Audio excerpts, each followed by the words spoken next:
Welcome to All Things Flamingo podcast with the Flamingo Group and myself, Beth Reilly.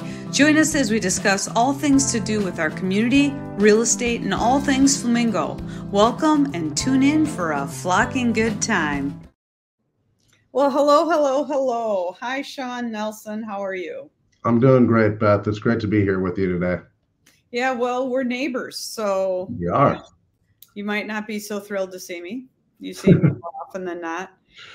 Shawn is in the city council in District 2, which is my district. We're neighbors. Thank you for coming on. You're the first incumbent that's actually gotten on the podcast and who's responded. So thank you.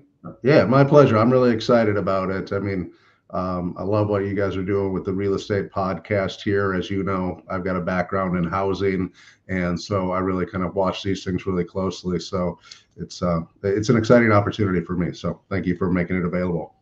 Good. And it's fun for me too. I know I have to stay on track. I promise I'll stay to the deck. So I'll let you do your thing, but I'm going to ask you a couple different questions on real estate. We've already talked about it offline, but I could make the whole thing just about our neighborhood, to tell you the truth. And yeah, I totally do. Maybe at another time when it's not an election year, but let's get into it. So you've been on the city council now. You just told me 6 years. 6 years. Yep. First ran in 2017. So okay. It's been an honor to serve the community, and appreciate the support people have shown me. I like your little sign with the bow tie. Thank you. I apologize I didn't wear a bow tie. I'm in my office at work, and so now I feel bad. I feel very self-conscious without wearing it. So I don't know. Is your shirt pink? Maybe that'll work out, because yeah, it is pink. So okay, yeah. So you're wearing my flamingo pink for me. Yes. Can you talk a little bit about your background? I'll just let you go through your background, what you've done, why you chose to go on city council, yeah. And I'll let you take it from here. Yeah, absolutely. Thanks, Beth. And so my background, I'm a small business owner. I am second generation residential remodeling contractor. My parents started the company back in the 80s. I grew up doing construction work, went off to college, and was looking at my opportunities after college, and frankly really loved what my parents do with a design build remodeling company. Also saw an industry that was ripe for some growth and some professionalization, and have just never looked back since then.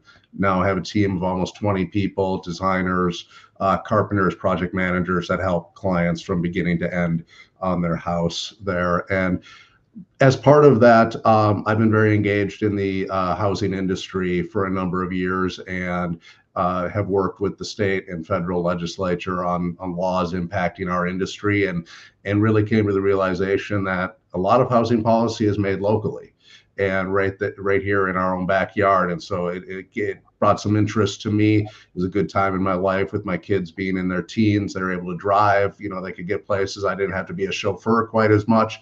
And so it was good timing 6 years ago for me to step into that role and put myself out there to try to bring some of the things I've learned in the business community and the trade association community to our local government. And it's been a really, really good experience.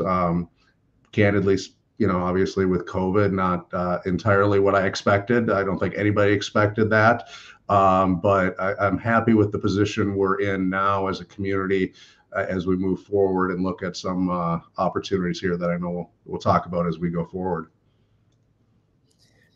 So you've been in Bloomington. How long have you lived here? Because, we'll get into where your parents are from, but yeah. How long have you been in Bloomington? So I've been in Bloomington since the late 90s.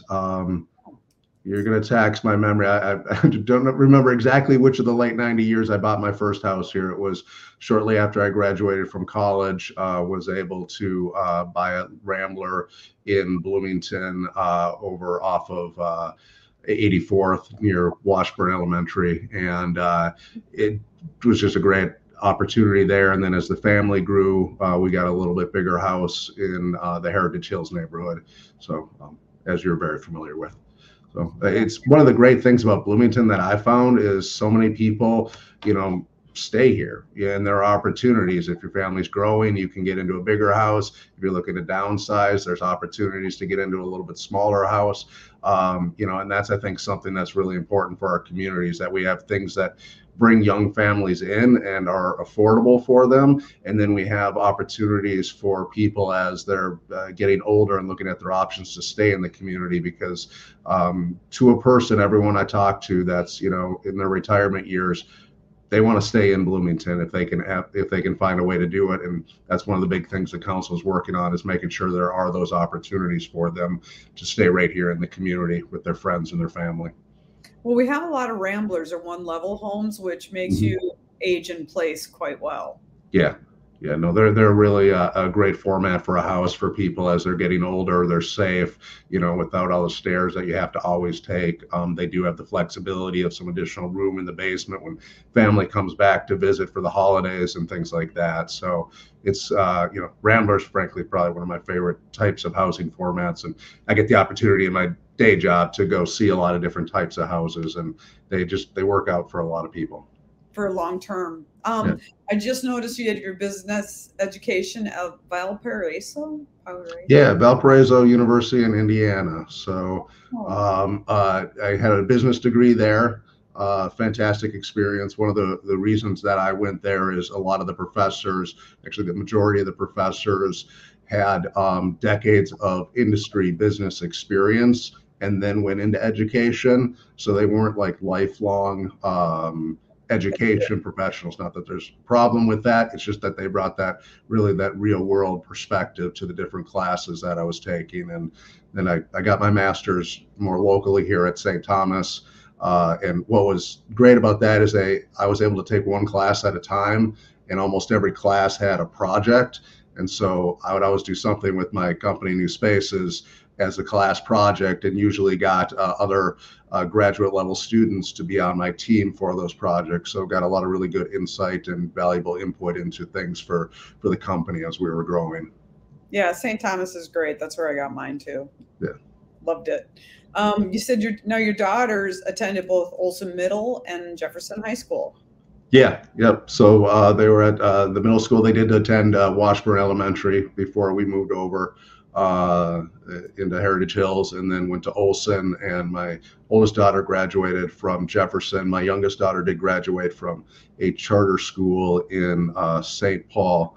It was a project-based school that frankly fit her educational needs better. But it was a pretty interesting school to go to, where most of the learning was done outside of a classroom setting, was done by working on projects and then filling all of the standards that they had to by state law and stuff like that. It was really, it was a great experience for her to do it that way. Yeah, there's all different ways of learning. Mm-hmm. I will never be the guy that can sit and take classes online. Oh yeah. Never going to happen. Don't you have to do that for your real estate credits and stuff like that? Yes, and it's bone chilling. Yeah, yes. I hear you. Yeah, I do it for my contractor's license too. So I actually taught a class too. One, it's online. People can apparently pay to take it. So kind of mind-boggling to me that people would pay to listen to me talk on a screen. But okay. Yeah, go for it. Yeah, I did. Otherwise, I just went in. And took the classes where you sit there for 4 hours and talk to everybody else in the class and have coffee. That's my scene. Yeah. I mean, I pass all the tests. It's just a whole different way of learning. It's very tactile. Yeah. No, I agree with that. So you learned, it says help write 2 green building programs. What is that? Minnesota Green Star and National Green Remodeling Guidelines. Yeah, so Minnesota Green Star was a local green building program. What they did is we put together standards to do a project that could be certified, third-party certification as part of that. So it had to do with a number of critical areas that when you look at sustainability, it had to do with the energy efficiency of the house. It had to do with the water efficiency of the house. It had to do with indoor air quality, because a lot of times when you make the house tighter, you're trapping indoor pollutants in there. And so making sure we're taking care of those things. It had to do with the waste stream, trying to minimize how much stuff got landfilled or through a project, so you're minimizing your waste as you're building the project, those types of aspects. And we wrote kind of the standards, and you got different points for different things. The National Green Remodeling Guidelines was through the National Association of Home Builders. And they took a little bit of a different tack. It's a national program, not just a local program, Right. but they did it by project. So if you wanted to remodel your kitchen, it gave you like a list of things to do for that type of project. Or if you were going to remodel your bathroom, it talked about what to do there. And similar areas of focus: energy efficiency, water efficiency, air quality, things of that nature for sustainability. But it was kind of more of a checklist program that you could go through depending on the type of project you were doing. Because that was one of the challenges with the Green Star, is to get enough points when you're doing a small update or small project was very, very difficult to get that certification. And so that's one of the things that the national program really set out to address. Yeah, checklists, I live by them. Yeah, and it's really easy for the contractor, for the homeowner to understand and kind of work through that and make sure that they're just trying to employ best practices on their project. Some of them are discretionary. Some of them nowadays are, because that was probably 8-10 years ago. Even now, some of them are just in the code now that we have to do. Excellent. Looks like you're involved with several different things, but Veep, which is a big Bloomington thing. I did a lot for Veep especially over COVID. Yeah. Such a great organization, and I'm very honored to be on their board now. Just started this year, kind of honestly still in my onboarding process with them. Looking forward to their gala that's coming up November 11th. Here in Bloomington, and they're just such a good organization, helping people that need help. And one of the things that I've learned is, you can never make assumptions about who may have food insecurity, who may need help, that sort of thing, and you can't pass judgment on that. That's what they're there to help with. But then they also have the other side with housing assistance. During COVID, they were doing a lot of rental assistance to help people maintain a decent, safe place to live. So they're really broad-based, as you know from working with them as well. And like I said, just it's a privilege that they picked me to be one of their board members. Yeah, it's really interesting too with some of the, again, we'll say COVID, but some of the other things going on is too, very nice cars sometimes pull up to Veep. And people were a little judgy about that. And I'm like, you don't know what's going on. Yeah. You have no idea what's going on in that household spreadsheet. So they were not judgmental. They did not. Nothing. Yeah. Like, cool, you need food, we got it. Yep. That's what we're there for. The food, the basic staples, the kids stuff that they need to. And yeah, it's a great organization, and I like what they're doing. I mean, you can go there and get stuff. They do their mobile pantry around the community to help make it more convenient for those that may have transportation difficulties. That's always a challenge for some families too. So. Yep. Yeah, they do a really good job. We put up the city council districts and precincts, and you're in the green area, which would be District 2. Could you tell a little bit of what's going on right now? To the average guy, it looks like, oh, okay, there's 4 city council members, but there's actually more, and there's also at-large members. Yep. So each of the districts has 1 council member. So there's 4 district council people.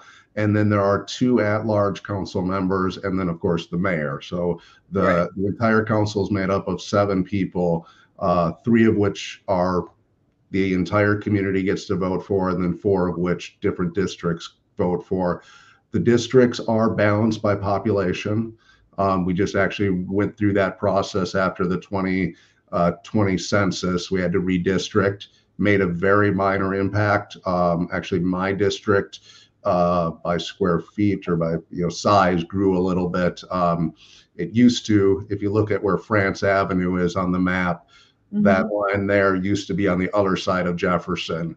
And so I picked up like 1 circle and half of a street. So that was how much it changed there. And I think, I don't know the exact parameters of District 4. I think that's the one that changed as well. So, but there's a lot more seats up for vote right now because of that change of district. Isn't that correct? Correct. Yeah. All 7 seats are on there because of redistricting. So normally there are 2 of the district seats on the ballot.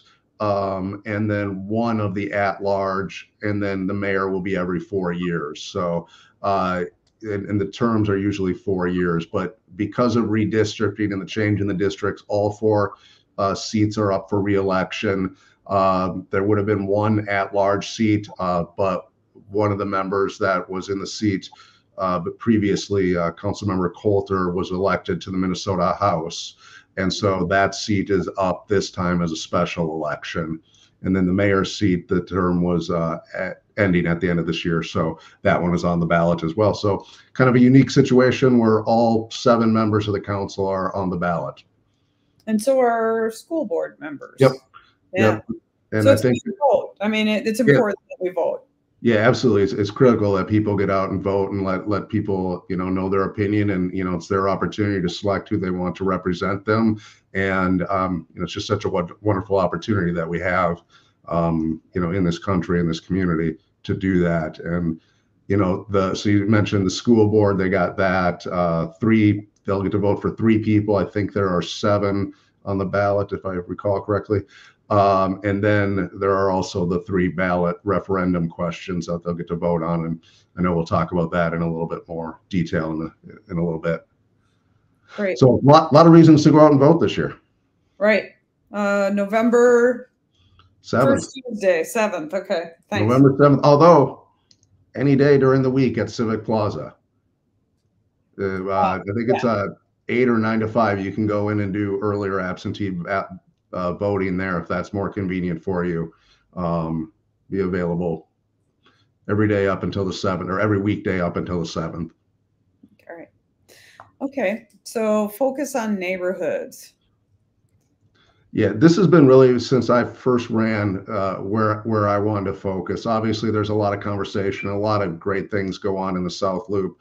The picture behind me, the screen image is of the South Loop, I believe. And but my focus is really on our neighborhoods where we live. So what are we doing for our parks to make sure that they're a great place for people of all ages to get out and get some exercise, get some fresh air, connect with their neighbors and their family. I want to make sure we're taking care of our local businesses. What are we doing to make it easier to be a small business owner in Bloomington, open your business, succeed with your business here? We have our neighborhood commercial nodes. How do we make sure that those are full, and as opportunities come forward that people have a place to grow their business in those?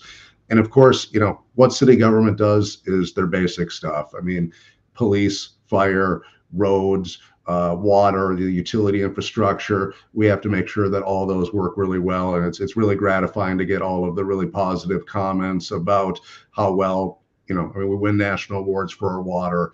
Our roads are plowed. You don't have to go too far out of Bloomington to run into challenges with plowing and things like that in the winter. Our police department is fully staffed, which is not the norm these days, given a lot of issues that have gone on in the last few years. And something that I know myself and the rest of the council is very proud of is supporting our police department, making sure that it's an exceptional place to bring in really good people. We just swore in some new officers at a recent meeting and over the last few years. And it's incredible to see the people coming to Bloomington that have, master's degrees, that have decades of experience. They know Bloomington is one of, if not the best departments in the area, and that's where they want to be. And, we're going through a big transition within our fire department. We have the largest paid on call, sometimes referred to as volunteer fire departments in the nation. We are transitioning that to a duty crew, a full-time staff model where we have people on staff at the departments so that we can improve our response times and the number of people that get out when there's an emergency call. And there's an expense to that. And I think we've been trying to make sure the community is aware of that. And I think it's something that the community is willing to invest in. So now our police department, we, of course, we're responsible for Mall of America. That would be one of our big places, yeah.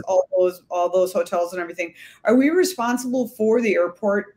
No, we have a joint power agreement with them. We provide support in small, but obviously if there was a large incident, unfortunately, we would provide support for that, both police and fire in that situation. But the airport is sort of a standalone. It has their own police force. Okay. Just was wondering about that since it's kind of considered Bloomington.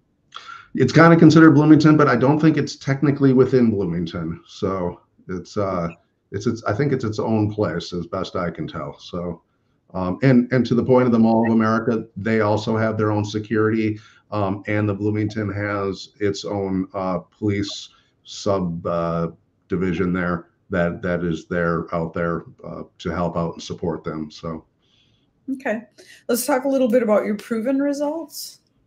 Yeah, I mean, I think a couple of things. We talked about housing. Early on, one of the things that we did that has really helped spur some opportunities for housing is the opportunity housing ordinance. We kind of took a new look at different things and how they could spur the marketplace to provide more housing units. We recently did some things with single family standards that would make it easier to build more affordable houses, smaller houses, which would be good for newer families and for some seniors looking to downsize and stay in the community like we talked about.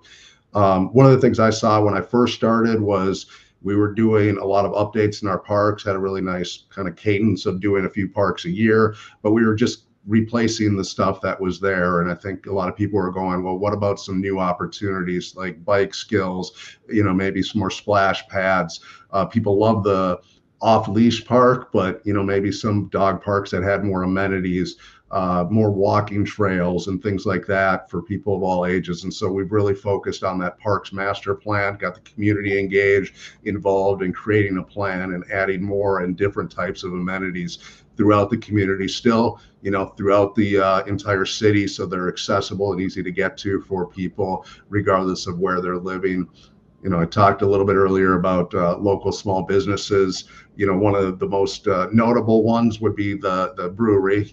We changed the laws to allow that to happen. That was pretty clear cut. But we also did things with food trucks to make those more available, both if a business wants to have a food truck come in for their employees for an event or for bigger events, or even for, families wanting to do that for parties and things like that. And that's been really, really popular. And I know that I believe Europolis actually was a brick and mortar location that went into having a food truck, and so I think those opportunities exist there. We have done some proactive rezoning to allow for more businesses in different areas, particularly those commercial nodes. That's an area that I really want to continue to work on and make sure that we expand opportunities for those businesses. And I think I talked about public safety a little bit. Already, that transition in the fire department and just having a police department that is extraordinarily well respected by the community. Yeah, we had now the updates on the park. Some of the things that I got to participate in was the new pickleball courts. Yes. It's been fun. Yeah, and that is, very, very popular. I know the ones over at Dred Scott in District 2 are very, very well used. And not too far away at Westwood there, I think the biggest issue at that one is that there's so much on-street parking. There's so many people using it. It's great to see. And I find that a positive, and I think the neighborhood and the community does as well, that people are enjoying that. I think it also goes to show that, maybe there needs to be a little bit more within the community for people. So. Yeah, that one's been fun. The local businesses now, just for us, what's been nice is we've had, now I don't know if it's been, Willie McCoy's was there before you started, correct? That's correct, yeah. Okay, so then we had Carmine's come in. Yep. North Star, Bolvino's. Yep. There's another one coming in yet. It's where the bagel place was. Yeah, yeah. On Old Shakopee. So, I mean, that's another, restaurants are a big deal. Especially the walkability to those restaurants is everybody likes that. Yeah, absolutely. And I think when I first ran, actually, Famous Dave's had been in that location that North Star Tavern is in now, and had just closed. And there was Willie McCoy's. I mean, that was your sit-down option. Over a little bit further west in District 2, you had Zeke's there, a great burger place that people could go to. Those were the options in our area, really. Apologize if I missed anybody, but that, from my recollection, those were the ones there. And yeah, just I remember when North Star was going in, I worked with the city and the owners on some items just to help make it more affordable for them to get in there. And that's the Bloomington family. What? That's a Bloomington Oh, family. Yeah. yep. Yeah. Yeah. No. And great to see them investing in the community. And I know that was really important in terms of the location for them, is to come back and then, to see what they're doing for the community and in the community, with all the stuff they do for the youth organizations and things like that. It's just such a great place, and, good ownership, great employees. I probably go there more often than I should, but to help support them and help the waistline, Shawn. Yeah. Help the waistline. Yeah. So got to balance these things. Like, you got to find a way to do economic development and, watch your waistline. So, but it's great. It's really good to see, Carmine's came in. I know, some people were concerned, oh my gosh, what's that going to do to North Star? The reality is, I think it's been helpful. I think that having a place that people can go, like you said, there's a lot of people that live nearby there that can walk there. There's a larger group that can drive there within, 5 minutes to get there very easily. And having options, you can go there and, choose the one that you want that night. So that's great. And Bovino's, we ate there recently, and it was fantastic. I mean, it was really suburban. I have a gift card, or not, I have a coupon from, I think the soccer teams were giving out coupons. Okay. So I did meet him. I met the restaurant owner of Bovino's, but I haven't gone there yet. So don't spoil it for me. I know it's good. I heard the salad bar rocks. So. Yeah, the salad bar was amazing. If you like meat, it's a great place to go eat. So, but probably not the best if you don't like it. But and what was really nice is they just had a really nice variety of it too. So it wasn't all the same thing. A lot of different choices. There's also the Thai restaurant in that same in that same mall there, in between Bovino's, and so eaten there a few times. Nice. They do nice bowls and things like that. So they've been really good. Good. Yeah. And it's all different. So I agree. I think it's been a good choice all along. I mean, it's Italian, Brazilian, Thai, and American food. So it's nothing's repeating there. Yep. This next slide is your family's on the left. Now, if you could tell me where they're from, you said that they had their own business and that's what you got into, was their business here. Yeah. So my family's actually from Duluth. I was born in Duluth, and my mother, who's in the picture with my father in the left-hand side of the screen here, they moved down from Duluth when my mom was transferred. She worked with Land O'Lakes, and when they moved down here, my dad decided to start his own business as a general contractor, and was able to make a go of it. That was in like 1979 or 1980 that we moved down here. Sorry, I was fairly young at the time, so don't remember the exact details, but and he was able to be successful and grow the company and add some employees. And then over time, my mom joined in the late 80s, left her accounting jobs and came and joined the company and grew it even more. And then, like I said, after college, we had a conversation and found a way to fit me into the company and grow it a little bit more to do that. And I mean, it was just an awesome experience to be able to grow up working for my parents, and then after college working with my parents and growing a company in an industry that I absolutely love. So, and now they're retired. I bought them out very brilliantly right before the Great Recession. It was a good business to get into, going into a recession that shut down housing, but we survived. We made it through, and they're now retired up at where our cabin was in northern Minnesota on a little lake, and they don't have much that they need to go do each day, so go out on the pontoon boat and work around the yard. My mom's an avid gardener, and she's like 4 hours north of me, and she's growing huge tomatoes and corn, and I mean, I can barely grow a potted plant. So I'm not much of a green thumb there. So, and my dad he does a lot of carpentry. He helps people out around the lake with their projects and things like that. He's just finished their basement. They still stay busy and active. And I will give a shout out to my dad. He's actually a township commissioner. So he was just elected last year for that. So. There it goes. It runs in the family. They gave I guess so. Yeah, they gave you a nice legacy. Not only that, but also their business. I mean, even though it kind of stunk through the 2008, but it's still legacy that you get to not only learn from them, but you're growing it. Yeah, no, it's been great, and I still talk with them a lot about it and get advice from them and a little bit of help. So it's been good, and they built a really nice solid base for me to start with. Amen. There are some projects that are coming down that are big. I mean, if anybody lives in Bloomington, they know about these projects, but they might not know to the extent that's going to be changing. This project is, of course, everybody's been to big. I would think so. Anybody that's had kids or whatever. Yep. If you could tell me a little bit about the renovation there. Yeah, so this is one of 3 projects that'll be on the ballot, and the Ice Garden project is largely improvements and updates to things that sort of have been deferred and would need to be done. The one aspect that a lot of people know about is that the refrigerant is only available in the secondary market. They aren't making any more of it, so the price keeps going up higher and higher. So they're going to replace the refrigerant systems for the 3 sheets of ice. They will convert one of the sheets of ice that's currently an Olympic size to an NHL size, which is a more popular use, and there just isn't as much demand for the Olympic size sheet of ice. They're going to add some indoor dry training areas for youth that are learning the hockey. Some improvements to the locker rooms, having locker rooms for both Kennedy and Jefferson right there at the facility, since that's where they play their games. And there's some energy efficiency improvements and some deferred maintenance on the roof and things like that I believe are also part of that project.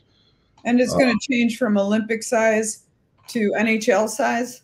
Yeah, yep. Did you mention that already? Yeah, I did. Yep, that's right. It goes from that, and candidly, I forget which one's bigger. I think the Olympic size is bigger, and to the NHL size. And then they are also adding some improvements for ADA. I know there's some of the rinks that they don't have an accessible area. So if you're going to go watch your kids play and needed had a disability or had limited mobility, it would be difficult for you to do that. So they're making those types of improvements. We did do some of that a few years back on the main rink where the schools play and things like that, but just want to make sure the whole place is accessible. Super important. You wouldn't believe how important ADA is and all those rules and regulations. I can sell a house much faster if it has the wider doorways. In fact, I don't know why we don't just build more. Yeah, I've struggled to figure that out for years, why the home builders don't just put in a 3.0 door as a standard anymore.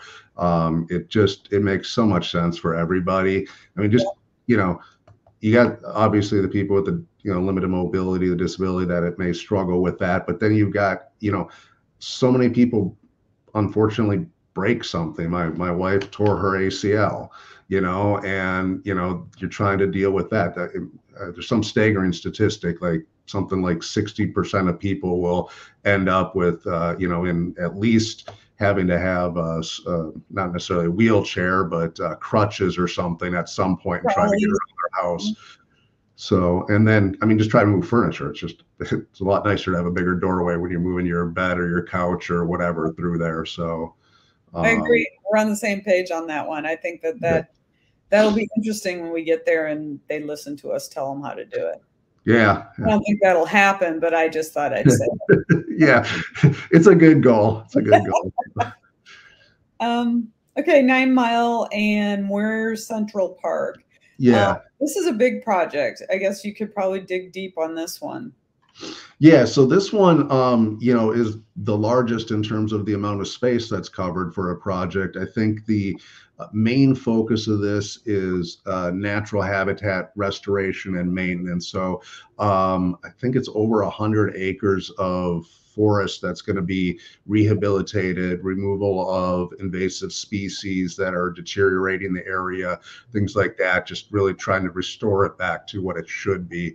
There's also work along the creek to stabilize the creek beds. There's some other areas with larger slopes that they want to make sure that they maintain and stabilize for the area. If you had been out there probably 2 or 3 years ago, you would have seen where part of the trail system actually got washed out by the erosion along the creek there. And so just trying to help with things like that. And, there also will be some improvements to the trails, potentially extending the paved part down from 106 down to the river. Big part of this, again, is ADA. It is a area that is difficult for some people in our community to get into. There's fairly steep slopes on pretty much all of the areas where you enter the trail system down by the creek. It also includes improvements up in Moyer Park where the pavilion is, so improvements to the pavilion, to the restrooms, to the playground and things like that. So it's kind of taking some of those items that are in our parks master plan and getting them into this project as well so that they can be done at the same time, and really just trying to make and keep this an area that so many people enjoy, just, you know, walking and birding and things like that down in that area. So those are just for maintenance, just between Bloomington Ice Garden, I got to quit calling it big, but Bloomington Ice Garden and 9 Mile Creek, I mean, that's going to be what, $57 million project just between those. Those are just for maintenance, really. Yep.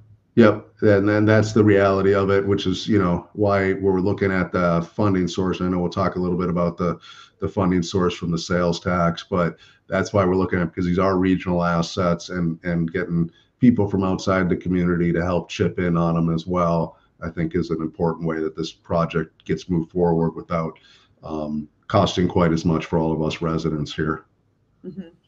And then the other big one is the Community Health and Wellness Center. Now this is a big deal.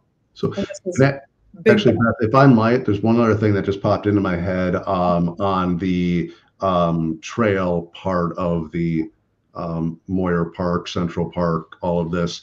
One of the questions that I've gotten a lot while I've been out in the community during the campaign here is about biking there. And I just want to make sure that people in the community understand that this project does not require us to put bike lanes in or to allow bikes in that area. That's been a big concern for people that walk in that area. I'm not saying that the city would never say that they aren't going to do that, or wouldn't say that they aren't ever going to do that, but it is not necessarily a part of this project, just for people to know that if that was ever going to change from a no biking area to a biking area, it would involve significant amount of community conversation. It's because that would be a big change in terms of the use, in terms of people's expectations. And the reality is we're restoring the natural resources. We want this to be a environment where people are in nature, and that's the whole, I think, one of the big benefits of the area. So we have Highland Park right now. I'm not saying I should just settle for that, but Highland is a great biking area. Yes, it is. Yep. And they've done a nice job doing that. And I do think in Highland, they have one really nice advantage of, I think they have some trails that you can bike on, some that you can't bike on, and things like that. So they got kind of a mixed use thing there. The challenge is finding a way for those to coexist when there's only one trail. And that's, I think, the concern that people have is, wait, are you going to put a second trail in for this and take out more trees? And clearly, I think that's contrary to the goal of natural restoration of a natural area. So anyways, just want to bring that up because I get a lot of questions about it, and people will watch this. So yeah, and the Community Health and Wellness Center, this is the biggest project in terms of cost, oftentimes referred to as the community center, very similar to what had been looked at a few years back in terms of the features of this community center, but it would replace Creekside Community Center with a newer building, maintain the programs that particularly seniors in our community are active and enjoy, and frankly enhance those opportunities with some new spaces and different amenities there. It would also combine and replace the public health building. And one of the nice synergies with having the community center along with the public health building is there's a lot of crossover in services, particularly for our seniors. They have at Creekside now, like for a couple hours on one day a week, you can meet with a nurse and go through medication management. You can do things like get help with Medicare applications and things like that. get your blood pressure tested, and talk about any issues or any concerns that you have with a nurse. And this would just make those types of services more widely available. The public health also does a lot with younger children, and having a facility, that also had programming for young children would allow them to be connected as well. So that's kind of why they're together in this project. There's just a lot of synergy between what both of those departments do in that area. Partnering with anybody else, or will this be only Bloomington?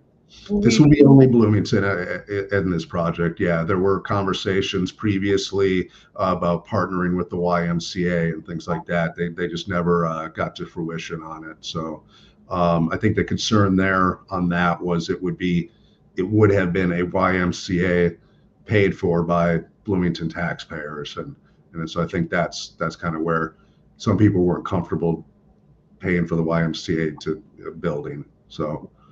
Big project. When do you think they break ground on that? I mean, Creekside's been a bummer for a while. They've really tried to work on it several different times, but it's lost its. Yeah, it needs some love. It's a little. Yeah. And, frankly, the users of that facility deserve an upgraded facility. They deserve a nicer place for their programs and things like that. I believe that the earliest we break ground on that would be 2025. Part of the reason for that is we don't have a design done yet. And that, if the community approves this, then we would go into a community engaged design process and flush out all of the things. I mean, because we're looking at things like gym space, exercise facilities, some indoor aquatics. So people had aquatics here all year round in addition to our family aquatics center. That's really well used and very popular during the summer for that outdoor activity. So, what outdoor amenities would be built here as well, so people that were using it could also go outside? I mean, would this be a place to have some more pickleball courts, or clearly walking trails and things like that would make sense. So those are things that we need to do more work with the community. The reason that I think the council, at least from my perspective, wanted to put this on the ballot before it was fully designed is, one, it would cost a lot of money to fully design a building of this size and nature. And we wanted to make sure that there was community support before expending that money. And, so I do know we get some questions like, well, I don't know exactly what it is. And, my answer for people is, it is what we create as a community together. What we're looking for is this something that we should have in our community. It's been something that, I think our original task force for the community center was almost 12 years ago now. And to your point, I mean, Creekside itself has been talked about for years in terms of the maintenance it needs. I think it's now the time for this project, if this is what the community is going to support, and then, get it moving forward and get this so that we can start using and enjoying it. What would it look like for the average Bloomington person if, let's say, they want to be a part of this and they want to be a part of the changes, whatever? What are some of the things that you would tell Bloomington people? I know you've had town hall meetings, you've done other things. What else do you think that a Bloomington, besides voting, everybody should vote? Yes. What else could they do if they want to become more involved with, let's say, part of the decision making on the community center? Yeah, there's going to be several opportunities. Just sort of broadly, there will be like, hey, just give us your input. So, we have Let's Talk Bloomington. You can do that online. We have people generally at like the farmers market and other events throughout the community where staff is there talking to people about their ideas. And then we will be looking for some people to be more engaged in that process, work more directly right with the city staff as they're going through that part of it. We'll probably have the architects working directly with the community as they do ideas. We recently were working on some updates over at Bryant Park as part of the park's master plan. And so we've seen how this kind of works on that scale there, that they were, the design has been in the park multiple times talking with people, and then they bring it out and say, so here's our 30% design concept ideas, give us your feedback. And the neighborhood's given great feedback, come to some listening session and shared other information. Then they went back, said, okay, here's what we heard, we've made these modifications, this is where we're at, about 60%. I bring that up because I think it'll be a similar process that we'll do iterations of like, here's what we think, we're getting a little bit more accurate on it. Give us your feedback. What's right, what's wrong, what's not feeling right about this, and then we'll keep working through that with people. So I think there's going to be a tremendous number of opportunities for the entire community to come in and share their thoughts and what should be in there, and more information about, you know, what the costs will be as we go through that process as well. And then they can always go to city council meetings and stay abreast of that. Yep. We before every meeting, we have a listening session. They're really, really popular. You can come in, sit down, talk with us, share your thoughts, ideas. If you register ahead of time and let city staff know that what you're going to come talk about, they can arrange to have relevant staff there. So if you want to come in and talk about this with the park department people, just, you know, let the council secretary know, and he'll arrange for one of them to be there to be part of that conversation, or whatever issue you have within the community. They can do that if you have something. Okay, so we've got people to come. They can come to the session, and they can also do Let's Talk Bloomington. They can come to the farmers market. They can engage with city staff. That was a good example about Bryant Park. I think that things come incrementally too, which is helpful, because you can't make all the decisions at once, which is what you're kind of saying. Here's our budget. Here's kind of what we want to do with the city, with Creekside. And now that's where we're at. It's not a fully designed place yet. Yeah. And having those check-ins with the public, with the community, I think is absolutely critical frankly on all these projects, just to make sure that we're going the direction the community wants. That, you know, the reality is on all these things, when we do that, we get good information that, you know, maybe we didn't see, staff didn't see, and it just ultimately improves the final product. It improves it and makes it work better for everybody. It's a big number, 101.8 million. Interesting. Yeah. Where they got the 101.1.8. I guess 100 million. I'll just round down. Yeah. What's 1.8 million when you're at 100 million? So yeah, no, it's significant. It's all significant. And I think that's a big reason why, you know, we put forward this as the local option sales tax. You know, that is paid for to a certain extent by people from outside of the community. So it's not, these projects aren't entirely being funded out of our own personal and family budgets, but those people that come into the community to use these resources are also helping to fund them. Just a couple of things based on questions that I get a lot of when I'm out talking to people during the campaign. It's a half-cent sales tax if one or more of them pass. So it isn't a half cent for each of them. It's just a half cent, and then it would go for 20 years if all three pass, but it would end sooner if only two of them passed. So this is the money that is collected from the sales tax only goes towards the projects that are approved. It can't be used for anything else within the city. It can't be used for more than the amount that was in the referendum to pay that down. So it's just going to do that. People also get the opportunity to vote on each project individually. This is not a bundle. You either do it all or you don't do it. You get to vote on each project individually for that. That way we know which projects have the support of the community. If it's all of them or not, then that's how we move forward in planning for these projects. So the non-residents, are you saying this would be like people taxed that are coming to Mall of America, or? Yeah, Mall of America, coming, you know, having dinner in a restaurant in Bloomington or shopping at a local business, those types of things would be included within that. Important to remember that the sales tax, just like all the other sales tax, does not apply to food that you buy at a grocery store, clothing, certain medications, things of that nature, kind of your staples and things that you really need. This also does not apply to automobiles. That is, state law does not allow for any additional taxes on top of automobiles. They just have the state sales tax on those. The estimate of 67% has been done by the University of Minnesota, they do these types of studies to figure out where the taxes are coming from. We've done them a couple times based on when we've been looking at these. It's varied from 60% to 67%.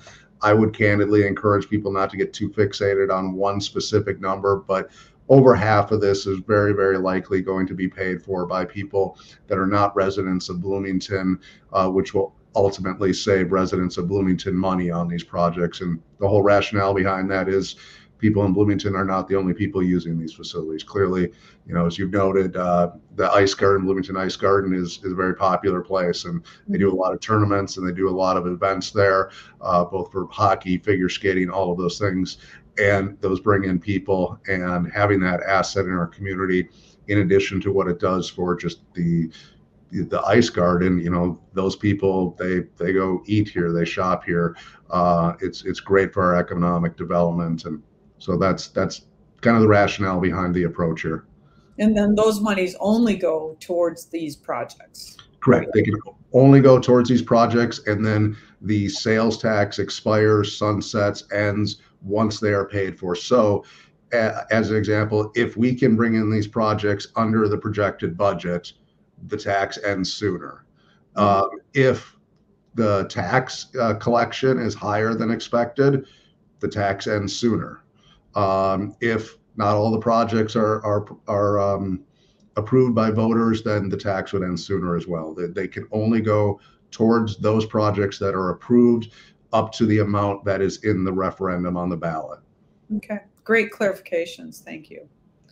Especially all the food and some of the other stuff. So it sounds more, if you're buying luxury products, you will be taxed.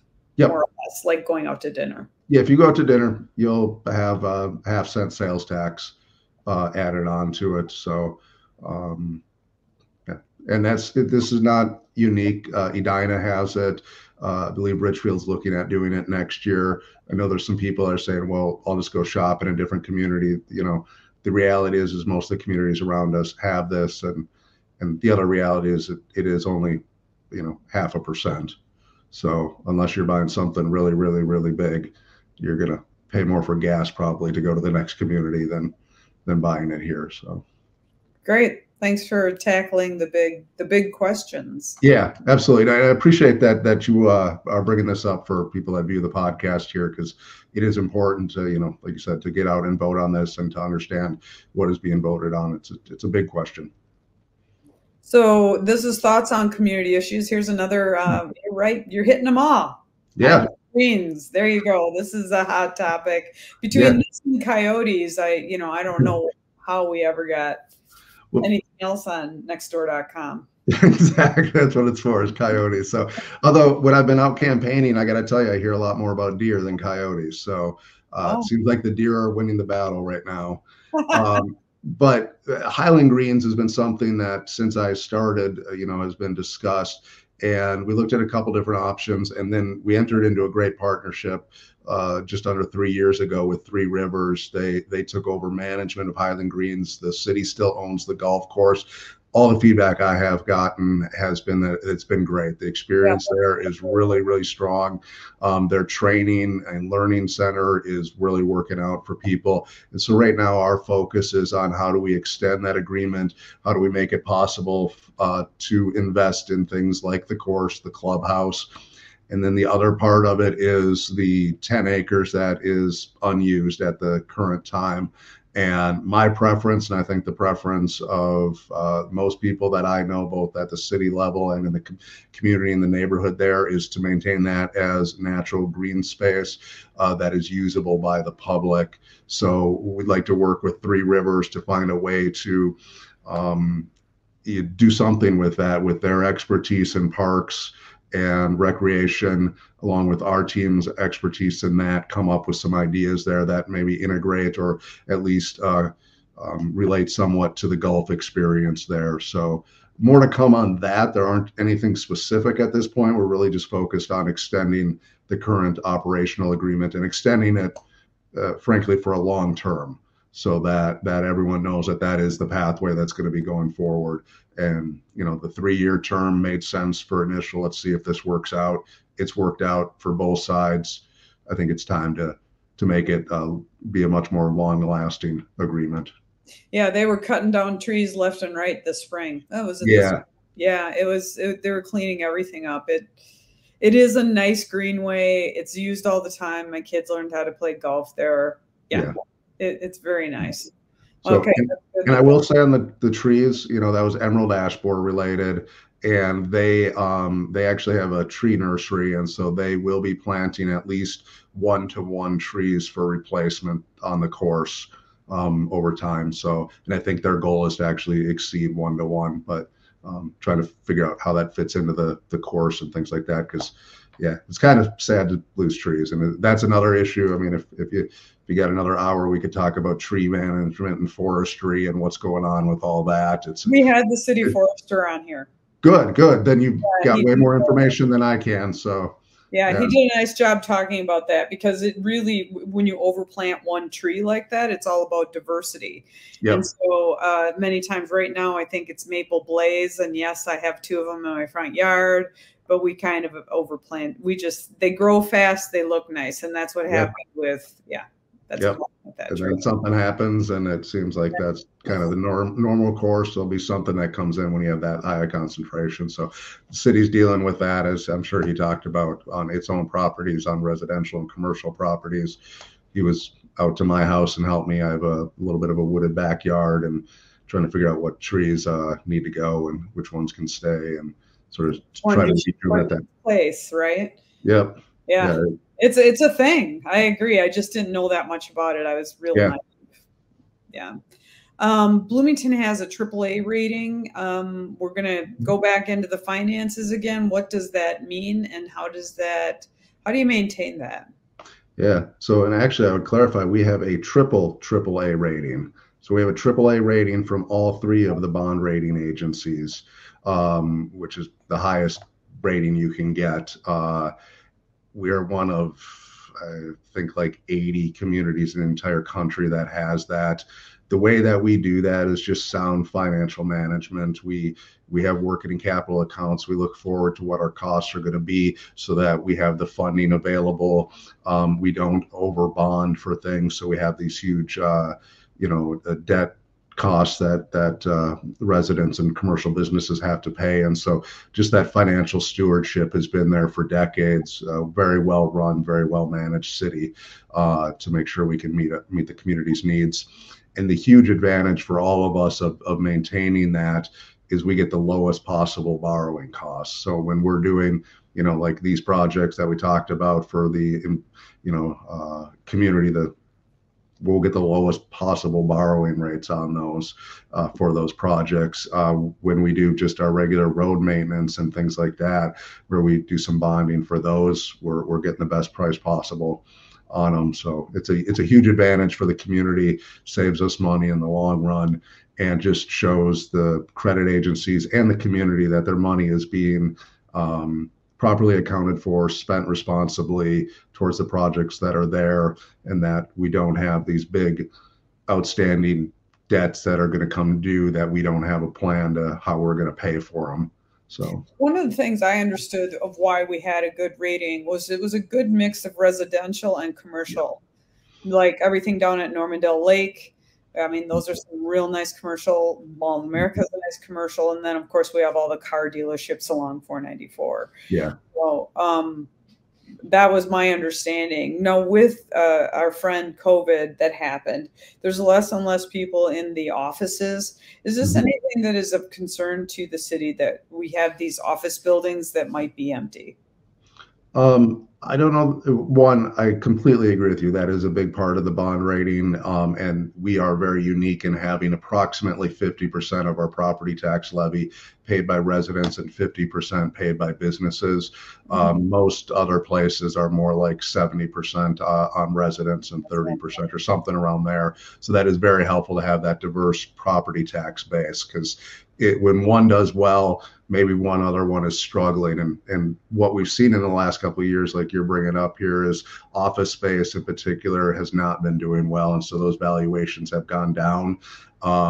Conversely, residential property price-wise has still continued to hold up and go up.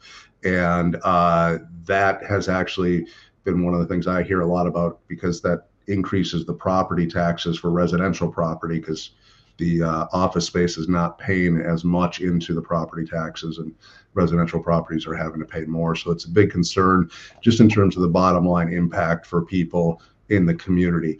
I would say that, go ahead. Are there any discussions of mixed use buildings? Now, I know this is off subject, this is off deck, but just because we have all this office space, are there opportunities to do that like they did at Cloud 9 in Minnetonka, or is that just crazy expensive? I mean, I don't know these things. It is very expensive. And one of the things is we do have lots available for that multifamily residential development. We have obviously built Bloomington Central Station. They're just wrapping up, I think, their 3rd phase of residential there, starting discussions on their 4th phase of residential, and that's just a surface parking lot that they're going to be building on.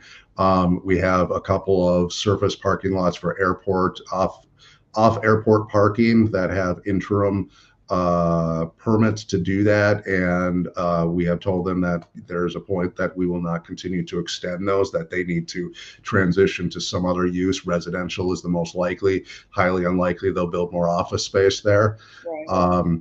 Bloomington's interest is actually just in the paper because we built office space for SICK Technologies is relocating their U.S. headquarters into the Bloomington, and so they actually built office space in Bloomington. So there was a write-up about it when there's all this office space that they were doing that. But the reason for them to do that is they're combining their manufacturing and their offices in one location. That wasn't something you're going to find in a vacant office tower.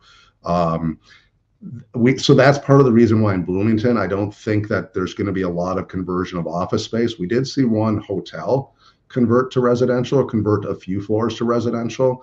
And that, because obviously hotels were significantly impacted during COVID in terms of vacancies and things. Oh, yeah. So that was one of the strategies that one of them took to dealing with that. The good news on that side is our hotels are doing pretty darn well. Leisure travel is back in Bloomington. People are coming here. People are staying in Bloomington. It's a great location with the mall, with the airport, with the freeways. It has been a place they've been doing quite well. Traffic numbers are going quite good. And honestly, large events are good. They're good for Bloomington. I mean, Taylor Swift was great for Bloomington, even though it was in Minneapolis. A lot of people stayed here. A lot of people stayed right in Bloomington here. And so those types of events, even if they're in Minneapolis, they draw a lot of people into Bloomington. Well, think of Taylor Swift. I mean, your group is going to be tweens. Yeah. And they're going to come with parents, and it's a big deal, and they want to look, you might want to wear pink. Yeah. Yeah. So. My daughter worked at the mall at one of the retail places there, and just said that day it was all pink everywhere. Just everyone walking around, you could tell where they were going. So, but they were in here. They were, these are great. They're in there. They're shopping. They're eating. They're riding the rides. They're just enjoying all there is there at the Mall of America, and that's a big reason that people come and stay at the hotels around there. So. Right. And let's face it, we're a cold part of the world. That's a good venue. Yeah, it is. Yeah, it is. Having an indoor space makes a lot of sense. Another topic for a future discussion is that water park. Right now it's probably not moving forward anytime soon because of interest rates and construction costs. But, I think part of the logic of that is it's just another indoor thing in a cold part of the world here. So. Right. Well, thank you, Shawn. I appreciate your time. Is there anything I've missed or anything you'd like to hit that I did not hit? Yeah, the only thing that I would say, Beth, and I appreciate this is very thorough, and I appreciate getting this information out to people. And people can always contact me if they have additional questions. My website, nelsonforbloomington.com, has all my contact information on it there. I would say as we go forward, I think the community is going to have more conversations about our budget, as a community that has aging infrastructure, roads, this transition that we talked about with our fire department, the parks master plan that people are really excited about. all of these things come with a cost, and how do we manage those things? So that's really one of the big things on my mind, is how we address those items. And I kind of have 4 main strategies in my mind. We can talk about those at a different time, but we do have to plan for that, and people need to be aware of it. And I think it's kind of front and center for a lot of people. And maybe you'll need somebody on one of your committees. Yes. Okay. Yeah, please. Yeah, I promise I won't knock on your door and tell you my thoughts. No, absolutely you can. I get to knock on everyone else's door and ask for their thoughts. You just swing by and tell me. People's doors all the time. Yeah. That's what we're there for. So, and honestly, it's being able to talk with people and get their feedback, whether they think we're doing the right thing or they think we should be doing something different. It's the best part of my job. It's how I represent people. It's the only way, in my opinion, to do it. If you don't share what you're thinking, there's no way for me to know that. And I don't want to just rely on my own ideas. I need the help and support of the entire community. So, excellent. Thank you so much for your time. We do have to do a call to action, and that is that I am a realtor and I am with the Flamingo Group, and we buy and sell the most real estate in Bloomington, Minnesota. We, of course, will help you throughout the Twin Cities area. And my phone number is right there on the screen.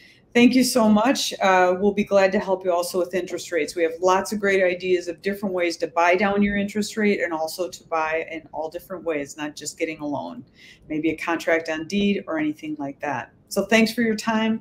Thank you again, Shawn Nelson, City Council, District 2. I look forward to our voting season, and I appreciate your time. Yeah. Thank you, Beth. This was great. And yeah, I can attest that I see the pink flamingos all over the neighborhood and the community. So keep up the good work here, helping people find their next place in Bloomington. Thank you. Yeah, thank you.